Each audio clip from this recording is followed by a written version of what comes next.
নমস্কার বন্ধুরা, নিশ্চয়ই সকলে খুব ভালো আছেন। আমিও ভালো আছি। আজ আমি আপনাদের একটি অথেন্টিক বাঙালি রান্না করে দেখাবো। এই রান্নাটা হলো লাউ চিংড়ি। আর লাউ চিংড়ি তো মোটামুটি সব বাড়িতেই, বাঙালি বাড়িতে তো হয়ই। আর লাউ চিংড়ি দিয়ে ভাত খেতে তো সকলেই আমরা মোটামুটি কম বেশি ভালোবাসি। আর লাউতে যেমন পুষ্টিগুণও রয়েছে, যেমন অ্যান্টিঅক্সিডেন্ট, সুগারের রোগীদের পক্ষেও ভালো, আবার যারা ওয়েট লস করছে তাদের পক্ষেও ভালো, আবার গরমে লাউ খেলে শরীর ঠান্ডাও থাকে। আর চিংড়ি মাছ তো খুবই ফেভারিট একটি খাবার। সুতরাং দুটো যুগলবন্দিতে খাবারটা যেমন হেলদিও হবে তেমন টেস্টিও হবে।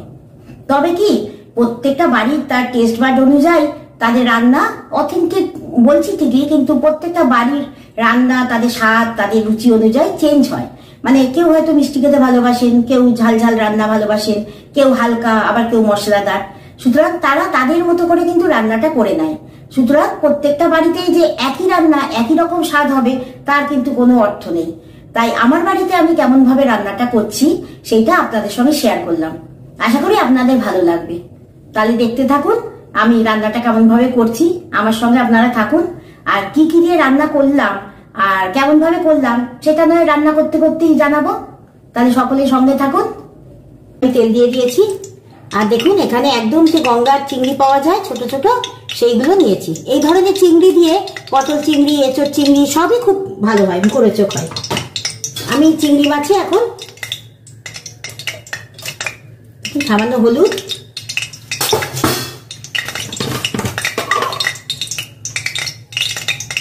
আর নুন দিয়ে মেখে ভেজে নেব।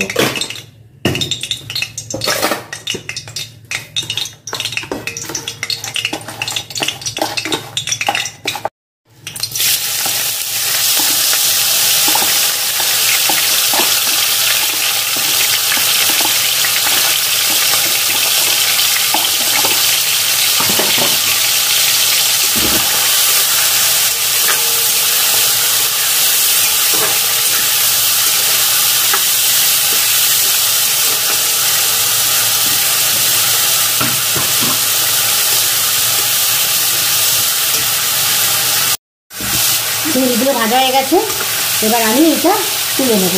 বেশি ভাজবো না, তাহলে আবার শক্ত হয়ে যাবে।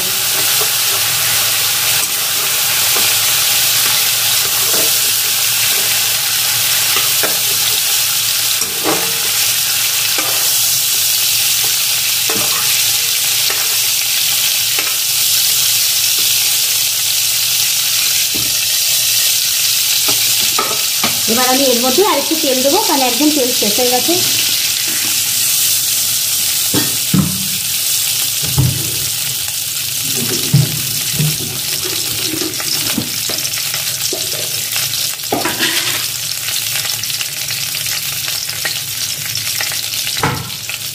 এই তেলের মধ্যে আমি এবার দুটো শুকনো লঙ্কা দিলাম,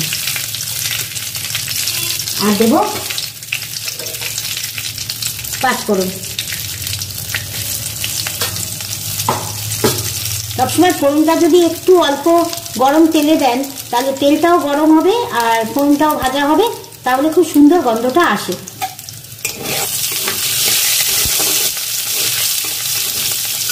লাউ আমি কেটে ধুয়ে রেখেছি, দেখুন লাউ আমি আগেই কেটে ধুয়ে রেখেছি।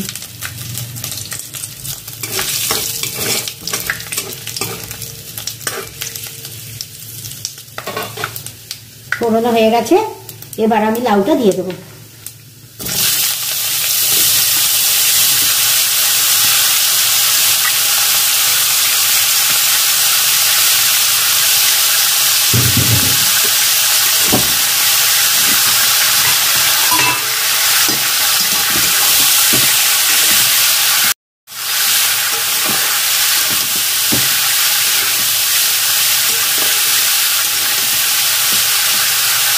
লাউটা অল্প একটু বেঁধে নিয়েছি, এবার আমি এর মধ্যে দিয়ে দেবো হলুদ গুঁড়ো। 1/2 টিস্পুন মতো হলুদ গুঁড়ো দিয়ে দিলাম। আর দেবো একদম অল্প একটু লঙ্কা গুঁড়ো, কেননা আমি এর মধ্যে কাঁচা লঙ্কা দেবো।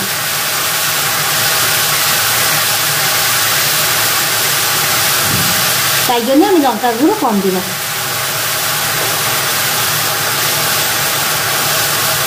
অল্প হয়ে যাবে তো লাউটা, যেই সেদ্ধ হবে তাই 4টে দিলাম, তাই বেশি দিলাম না।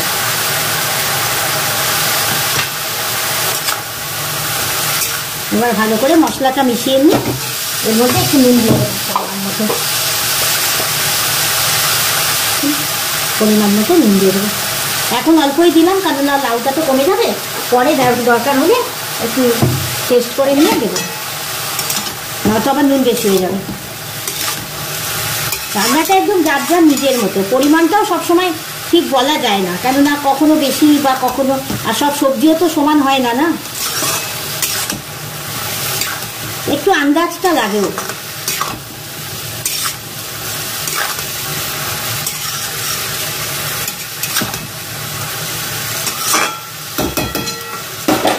এবার এর মধ্যে আমি দিয়ে দেবো চিংড়ি মাছটা।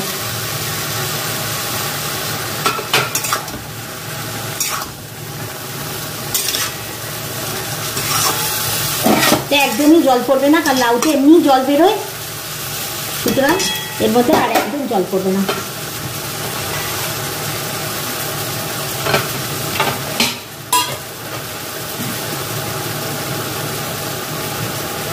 এবার আমি একটা ঢাকা দিয়ে একদম ঢেকে দেবো, ঢেকে দিয়ে আঁচটা একটু কমিয়ে দেবো, একদম লোয়ে করে দেবো, আস্তে আস্তে এটা হবে।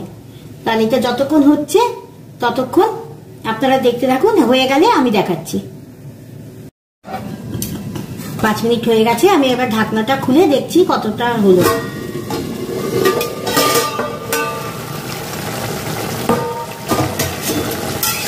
এখন একটু জল আছে, দেখুন লাউটা আমি 1 ফোঁটা জল দিইনি, তবু কতটা জল বেরিয়ে গেছে, আর সেদ্ধ প্রায় হয়ে গেছে। লাউটা খুব ভালো ছিল, তাই জন্য তাড়াতাড়ি হয়ে গেল।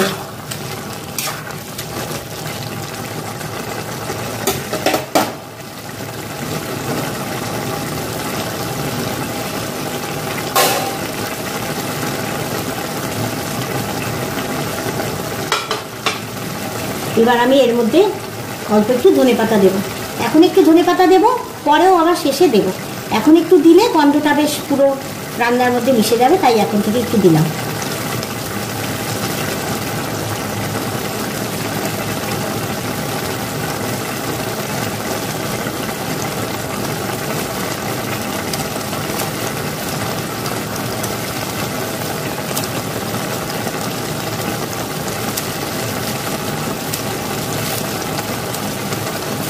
নামাবার আগে আবার একটু দেব।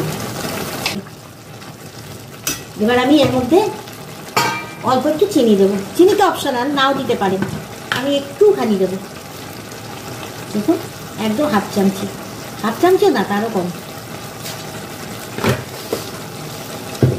এটা স্কিপ করতে পারেন চিনিটা যারা খান না।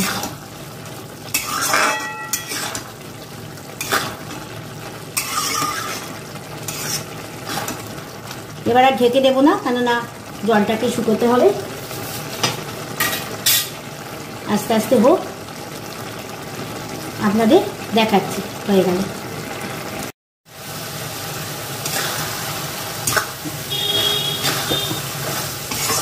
লাউ চিংড়ি একদম রেডি। অনেক বাড়িতে একটু ঝোল ঝোল খায়, কিন্তু আমরা একদম শুকনো করে লাউ চিংড়িটা রান্না করি। আপনাদের আগেই বললাম না, এক একজনের বাড়ির রুচি অনুযায়ী প্রত্যেকটা খাবারের স্বাদ বদল হয়। আমি নামিয়ে দেখাচ্ছি। লাউ চিংড়ি রেডি, এই যে দেখুন।